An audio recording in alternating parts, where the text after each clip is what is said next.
दोस्तों नमस्कार, आपका हमारे YouTube चैनल एजुकेशन 101% में हार्दिक स्वागत है। कल की क्लास में हम लोगों ने देखा था कि जो बंगाल के गवर्नर हैं, फिर बंगाल का गवर्नर जनरल बनाया गया, जैसे वारेन हेस्टिंग को, क्लाइव को। आज की क्लास में हम इससे आगे के देखने का प्रयास करते हैं कि जो गवर्नर जनरल थे उन्होंने ऐसा क्या किया कि जिससे पेपर में प्रश्न निकल के आते हैं। हम देखते हैं सर जॉन शोर को।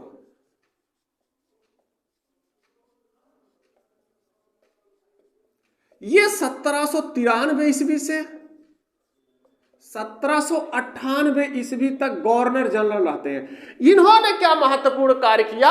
इन्होंने सबसे पहले किया कि जो मैसूर के प्रति अहस्तक्षेप की नीति का पालन किया। अहस्तक्षेप की नीति का इन्होंने पालन किया। साथ में जॉन शोर ने क्या कहा कि ये जो जमींदार हैं, जो भू राजस्व वसूलते हैं, यही जो है भूमि के वास्तविक मालिक हैं। भूमि के मालिक यही हैं। जॉन शोर के बाद आते हैं लॉर्ड वेलेजली। लॉर्ड वेलेजली ये आते हैं 1798 ईस्वी से 1805 ईस्वी तक। ये भारत के गवर्नर जनरल रहते हैं 1798 ईस्वी से 1805 ईस्वी तक। इन्होंने क्या किया? ये मात्र 37 वर्ष की उम्र में 37 वर्ष की उम्र में ये गवर्नर जनरल बन जाते हैं भारत के। इन्होंने क्या किया कि इन्होंने एक सहायक संधि पद्धति शुरू कर दिया। सहायक संधि पद्धति शुरू किया। यद्यपि ये जो सहायक संधि पद्धति इन्होंने शुरू किया था वेलेजली, इनसे पहले ही जो फ्रांसीसियों का गवर्नर था, फ्रांसीसी गवर्नर डुप्ले, उसने शुरू कर दिया था। डुप्ले ने इसको सबसे पहले शुरू किया था। इन्होंने जो लॉर्ड वेलेजली ने सहायक संधि प्रस्ताव स्वीकार पद्धति शुरू किया, इसको काफी लोगों ने स्वीकार कर लिया। लेकिन एक व्यक्तित्व तो ऐसा था जिसने इस सहायक संधि पद्धति को स्वीकार करने से इनकार कर दिया। इंदौर के होलकरों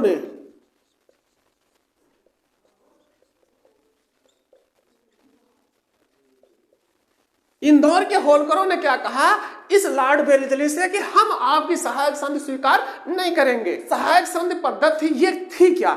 इसमें क्या होता था कि जो आपकी विदेश नीति है, विदेश नीति बना रहे हैं, उसको अंग्रेज देखेंगे।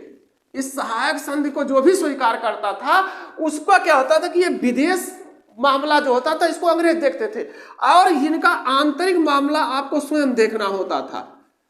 आंतरिक मामला जो राजा होता था, जो निजाम होते थे, वो स्वयं देखते थे। लेकिन वैदेशिक मामला जिसने भी इस सहायक संधि को स्वीकार कर लिया, उसका वैदेशिक मामला अंग्रेज देखते थे। इस लॉर्ड वेलेजली के शासन सत्ता में ही, लॉर्ड वेलेजली जब गवर्नर जनरल थे, इनके समय में ही चतुर्थ आंग्ल मैसूर युद्ध हुआ था। चतुर्थ आंग्ल मैसूर युद्ध हुआ। इसमें जो है टीपू सुल्तान जो है मारा जाता है 1799 ईस्वी में। 1799 ईस्वी में टीपू सुल्तान जो चतुर्थ आंग्ल मैसूर युद्ध था उसमें मारा जाता है। और लॉर्ड वेलेजली ने क्या किया कि जो भी युवक भारतीय नागरिक सेवा में चयनित होते थे, नागरिक सेवा में चयनित हो गए, उनके प्रशिक्षण के लिए, उनको प्रशिक्षित करने के लिए कलकत्ता में 1800 ईस्वी में एक कॉलेज की स्थापना करते हैं, जिसके माध्यम से जो भी व्यक्ति आईसीएस की परीक्षा पास करता था उसमें नौकरी मिल जाती थी, उसको प्रशिक्षण दिया जाता था। वो क्या सा कॉलेज था? फोर्ट विलियम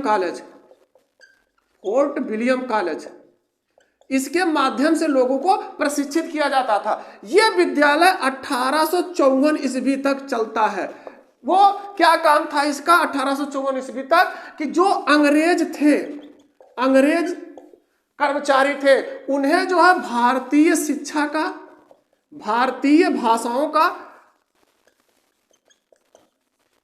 का शिक्षा दिया जाता। उसके बाद लॉर्ड वेलेजली के बाद आते हैं सर जॉर्ज बेरलो।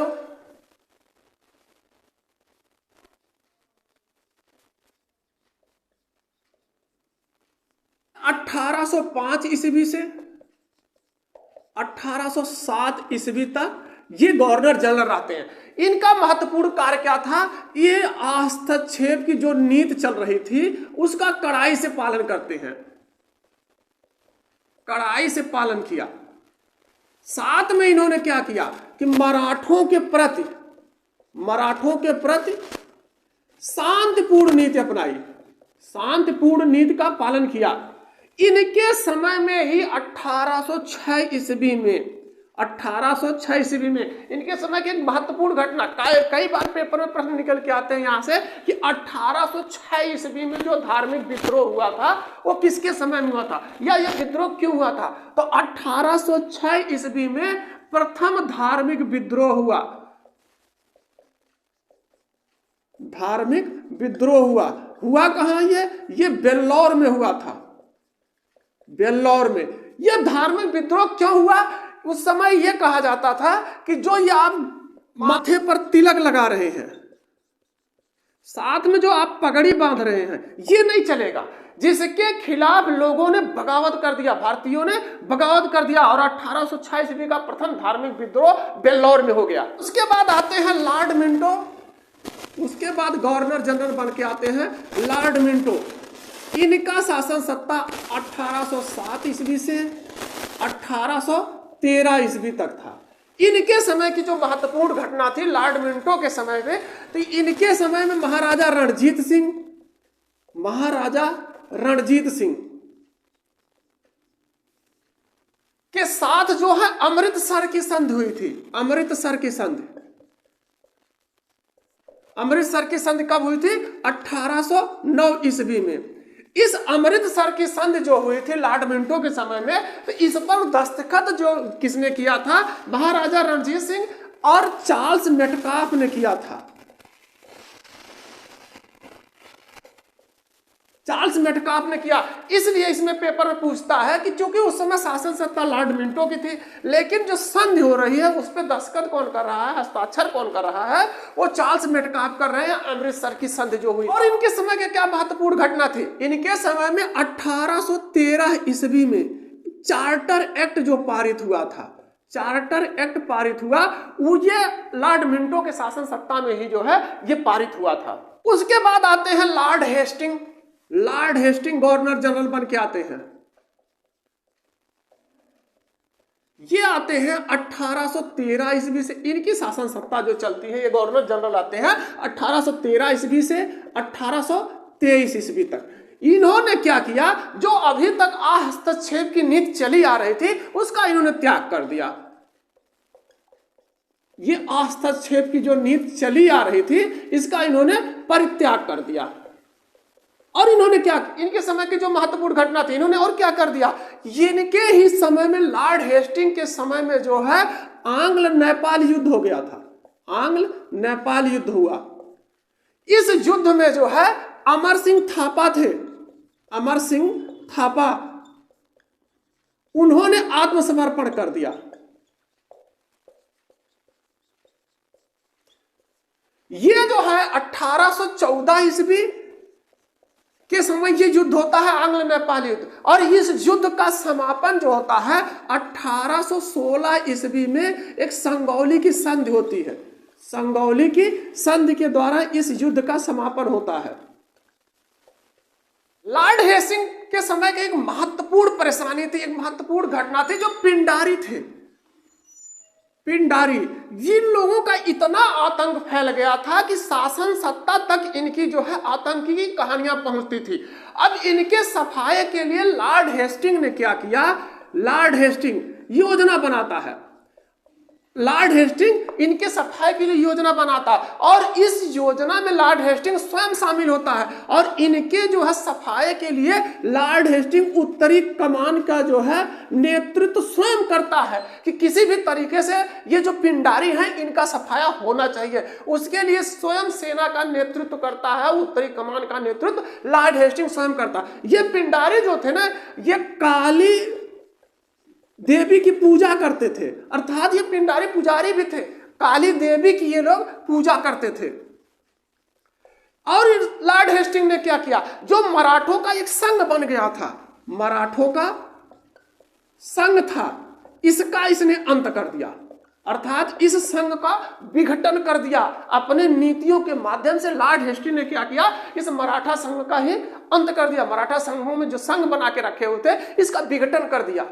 और इस लॉर्ड हेस्टिंग ने क्या किया, जो अभी तक प्रेस पर प्रतिबंध लगा था, प्रेस पर प्रतिबंध लगे थे उसको इसने समाप्त कर दिया, इसको समाप्त कर दिया। लेकिन क्या किया कि इस प्रेस के मार्गदर्शन के लिए नियम बनाए, इस मार्गदर्शन के लिए इसने नियम बनाया कि आपको अगर पत्रकारिता करनी है, आपको प्रेस चलाना है, तो इस नियमों के आधार पर ही आप जो है प्रेस चला सकते हैं। इसके समय की लॉर्ड हेस्टिंग के समय की एक महत्वपूर्ण घटना थी 1822 ईस्वी में। 1822 ईस्वी में टेनेक्सी एक्ट पारित होता है, टेनेक्सी एक्ट। इसको हम कहते हैं काश्तकारी अधिनियम, इसको काश्तकारी अधिनियम भी कहा जाता है। इसके समय की एक महत्वपूर्ण घटना यह थी। इसके बाद आते हैं लॉर्ड एडम्स 1823 ईस्वी में। लॉर्ड एडम्स 1823 ईस्वी में ये स्थानापन्न गवर्नर थे, स्थानापन्न गवर्नर जनरल थे। लेकिन इन्होंने क्या किया कि इन्होंने प्रेस पर प्रतिबंध लगा दिया, पुनः प्रेस पर प्रतिबंध इन्होंने लागू कर दिया। उसके बाद आते हैं लॉर्ड एमहर्स्ट। लॉर्ड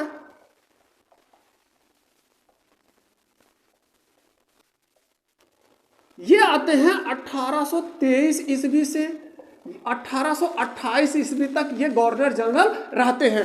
इनके समय की जो महत्वपूर्ण घटना थी 1824 ईस्वी में, 1824 ईस्वी में आंग्ल बर्मा युद्ध हुआ था। आंग्ल बर्मा युद्ध हुआ था। ये आंग्ल बर्मा युद्ध जो हुआ था इसका समापन 1826 ईस्वी में हुआ। 1826 ईस्वी में यानडूब की संधि के माध्यम से इस युद्ध का समापन हुआ। यानडूब संधि की सहायता से 1826 ईस्वी में इस आंग्ल बर्मा युद्ध का समापन हुआ। ये लॉर्ड एमहर्स्ट मुगल सम्राट अकबर द्वितीय से मिलने जाते हैं। मुगल सम्राट अकबर द्वितीय से जब ये मिलते हैं 1827 ईस्वी में, तो इससे ये क्या करते हैं कि इसको बराबर अपने समझते हैं, इससे बराबरी के स्तर पर इससे मुलाकात करते हैं। भारतीय इतिहास में यह पहली घटना थी कि कोई भी गवर्नर जनरल ऐसा हो जो कि मुगल सम्राट से बराबरी के स्तर पर मिला हो। वो कौन सा था? Lord Amherst. इसने मुगल सम्राट अकबर द्वितीय से बराबरी के स्तर पर भेंट की। लॉर्ड एमहर्स्ट के समय की एक महत्वपूर्ण घटना घटित होती है 1824 ईस्वी में। 1824 ईस्वी में घटना कौन सी घटित होती है कि 47वीं रेजिमेंट जो बैरकपुर में स्थित थी, 47वीं रेजिमेंट बैरकपुर, इसने विद्रोह कर दिया। विद्रोह क्यों कर दिया कि एक आदेश जारी होता है कि जो सैनिक हैं, भारतीय सैनिक हैं, वो बर्मा चल जाके युद्ध करेंगे, बर्मा चल के आपको युद्ध करना है। अब अगर भारतीय सैनिक बर्मा जाएंगे तो बीच में क्या था कि समुद्र पड़ेगा, और भारतीय ये मानते थे कि अगर हमने समुद्र पार कर दिया तो हमारा धर्म जो है खराब हो जाएगा, अर्थात धर्म विभेद हो जाएगा, हम जो धर्म से विमुख हो जाएंगे। इसलिए इन लोगों ने क्या कहा कि हम बर्मा लड़ने नहीं जाएंगे, और इसके आदेशों का इन्होंने उल्लंघन कर दिया। ये जो है 1824 ईस्वी में 47वीं रेजिमेंट बैरकपुर ने बर्मा जाने से इनकार कर दिया, अर्थात विद्रोह कर दिया। उसके बाद गवर्नर जनरल के रूप में आते हैं Lord William Bentinck. Lord William Bentinck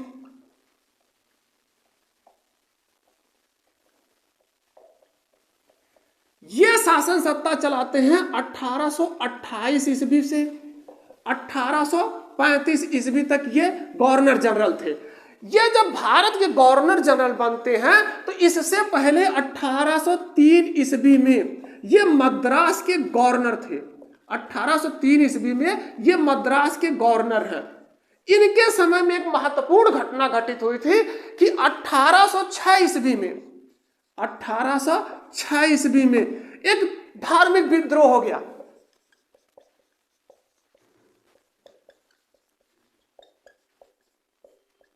1806 ईस्वी का धार्मिक विद्रोह हुआ। यह विद्रोह हुआ क्यों?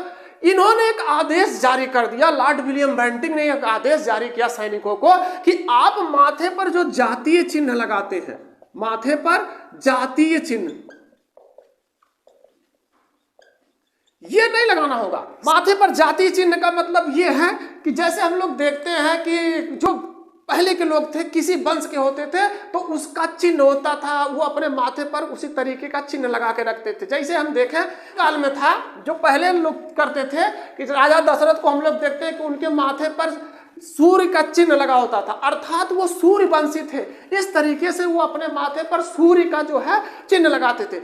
उसी तरीके से जो भारत के लोग थे, बाद में भी भारतीयों ने माथे पर जातीय चिन्ह लगाना शुरू कर दिया था। तो इसने क्या किया कि कहा कि आप माथे पर जो जातीय चिन्ह लगा रहे हैं वो नहीं लगा सकते। साथ में इसने क्या कहा कि कानों में जो बालियां पहन रहे हैं ये नहीं पहन सकते, कानों में जो बाली पहन रहे हैं वो नहीं पहन सकते। इनके आदेशों को सेना ने मानने से मना कर दिया। इस प्रकार से 1806 ईस्वी में प्रथम सैनिक धार्मिक विद्रोह हो गया। लॉर्ड विलियम बेंटिंक जो थे भारत में सामाजिक सुधारों के रूप में काफी कार्य किया।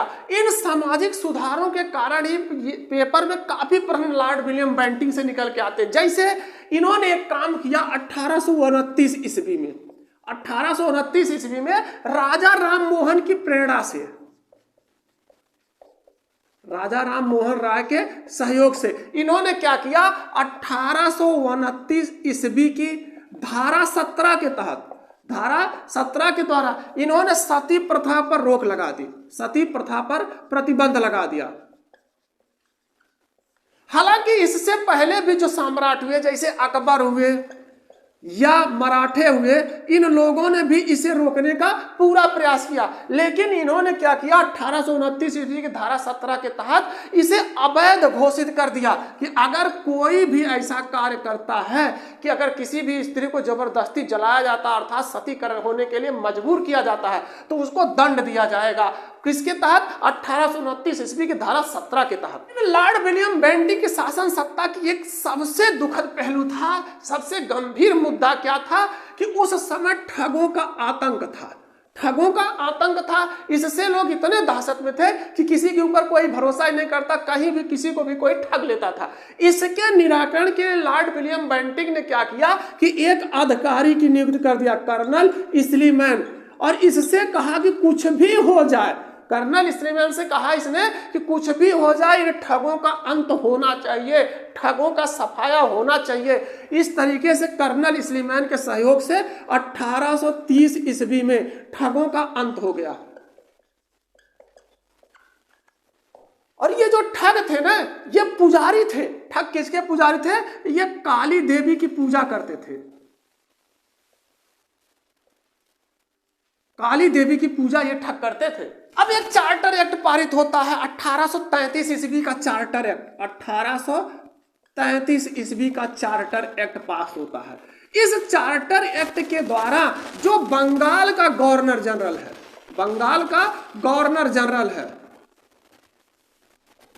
अब वो पूरे भारत का जो है गवर्नर हो जाएगा।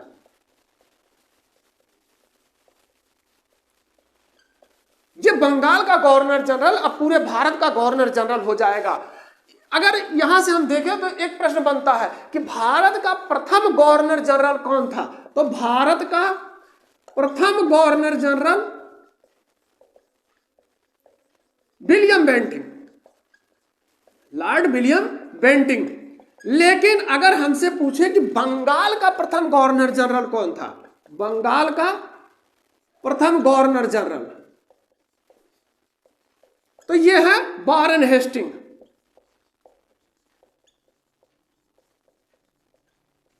ये 1833 ईस्वी का जो चार्टर एक्ट पारित हुआ था, 1833 ईस्वी का चार्टर एक्ट, इस एक्ट से पहले क्या होता था कि जो भी योग्यता रखी जाती थी किसी सरकारी नौकरी के लिए, तो वो जन्म, जाति और लिंग इत्यादि में विभेद किया जाता था कि आप काले हैं, गोरे हैं, या आपका जन्म कहाँ हुआ है, आपकी जाति क्या है। लेकिन जब ये 1833 ईस्वी का चार्टर एक्ट पारित हो गया, इसमें एक धारा बनी 87। इस धारा 87 के अनुसार यह नियम बनाया गया कि जो योग्य होगा, अर्थात योग्यता को आधार बनाया गया कि चाहे जो भी हो, चाहे वो काला हो, किसी भी स्थान पर जन्म हुआ हो, कहीं किसी भी जाति का हो, अगर उसमें योग्यता है तो वो किसी भी योग्यता के लिए जो अर्हता होगी, अगर वो पूरा करता है तो उसको रखा जाएगा धारा 87 के अनुसार। उसमें लिंग, जात या जन्म स्थान के बारे में विभेद का कोई भी ऑप्शन नहीं रखा जाएगा। अगर वो योग्य है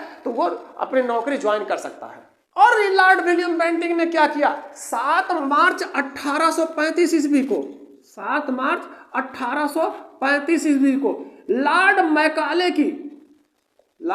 मैकाले की अनुशंसा पर इन्होंने क्या किया कि जो उच्च शिक्षा है इसमें अंग्रेजी को महत्वपूर्ण स्थान दिया जाएगा, अर्थात यह शिक्षा अंग्रेजी माध्यम से दी जाएगी। लॉर्ड विलियम बेंटिंक ने क्या किया कि जो इसकी जनता है उसके सहायता के लिए इसने 1835 ईस्वी में कलकत्ता में मेडिकल कॉलेज की स्थापना कर दी। कलकत्ता में मेडिकल कॉलेज की स्थापना की। बेंटिंक ने और क्या किया कि इसने जो किया 1831 ईस्वी में ये कहता है कि ये अव्यवस्था हो गई, कुछ रियासतें जो है अव्यवस्था फैला रही हैं, उसमें इसने आरोप लगाया कि जो अव्यवस्था है इसको सुधारा जाए, अन्यथा जो है हम आपकी रियासत को अपने राज्य मिला लेंगे। इन आरोपों के साथ इसने क्या किया कि 1831 ईस्वी में मैसूर को, 1834 ईस्वी में कुर्ग और कछार की रियासतों को अपने राज्य में मिला लिया। क्यों मिला लिया? इसने कहा कि आप जो है सही ढंग से शासन सत्ता नहीं चला रहे, आपके यहाँ अव्यवस्था है। ये एक ऐसा गवर्नर जनरल था जिसने सर्वप्रथम संभागीय आयुक्तों की नियुक्ति की। संभागीय आयुक्तों का सर्वप्रथम नियुक्त करने वाला कौन व्यक्ति था? Lord William Bentinck. उसके बाद गवर्नर जनरल के रूप में आते हैं चार्ल्स मेटकाफ। ये जो है 1835 ईस्वी में गवर्नर जनरल के पद पर नियुक्त होते हैं और ये 1836 ईस्वी तक गवर्नर जनरल के पद पर रहते हैं। क्या किया कि जो भारतीय प्रेस पर प्रतिबंध लगे थे, इन सभी प्रतिबंधों को इन्होंने समाप्त कर लिया। इस कारण से चार्ल्स मेटकाफ को भारतीय समाचार पत्र का मुक्तिदाता कहा जाता है। समाचार पत्र का मुक्तिदाता कहा जाता है। उसके बाद आते हैं लॉर्ड ऑकलैंड। गवर्नर जनरल के रूप में आते हैं लॉर्ड ऑकलैंड। ये 1836 ईस्वी से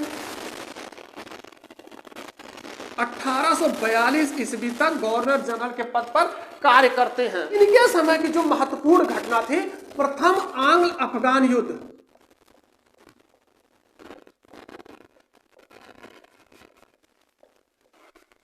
प्रथम आंग्ल अफगान युद्ध में जो है अंग्रेजों की काफी क्षति हुई थी,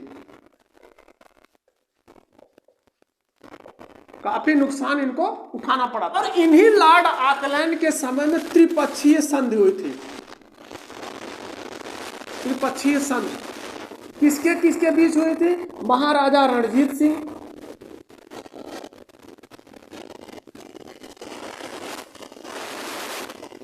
शाह शुजा और अंग्रेजों के बीच।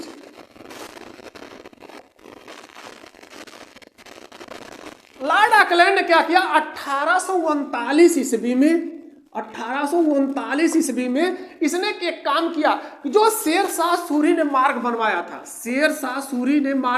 था, जिसको हम लोग कहते हैं शेरशाह सूरी मार्ग, इसको इन्होंने क्या किया? लॉर्ड ऑकलैंड ने 1839 ईस्वी में इसकी मरम्मत कार्य करवाई। कहां से कहां? कलकत्ता से दिल्ली तक इन्होंने इस शेरशाह सूरी रोड जो था उसको जो है मरम्मत कार्य करा और मरम्मत करवाने के बाद इस शेरशाह सूरी रोड का नाम ही बदल दिया और उसका नाम रख दिया जीटी रोड अर्थात ग्रांड ट्रंक रोड इसका नाम कर दिया। इसका full form grand trunk road. इनके समय की एक महत्वपूर्ण घटना घटित हुई भारतीयों के पक्ष में। वो क्या हुआ कि इनके ही समय में ब्रिटिश संसद ने एक अधिनियम पारित कर दिया जिसके माध्यम से भारतीय छात्रों को भारतीय छात्रों को विदेश में जाके, दूसरे देशों में जाके मेडिकल की तैयारी करने का अवसर मिला। उसके बाद गवर्नर जनरल के पद पर नियुक्त होते हैं लॉर्ड एलनबरो।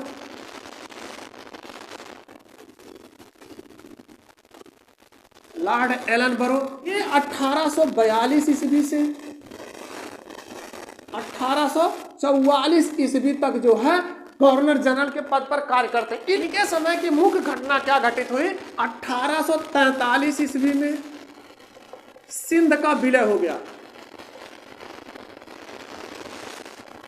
प्रथम आंग्ल अफगान युद्ध,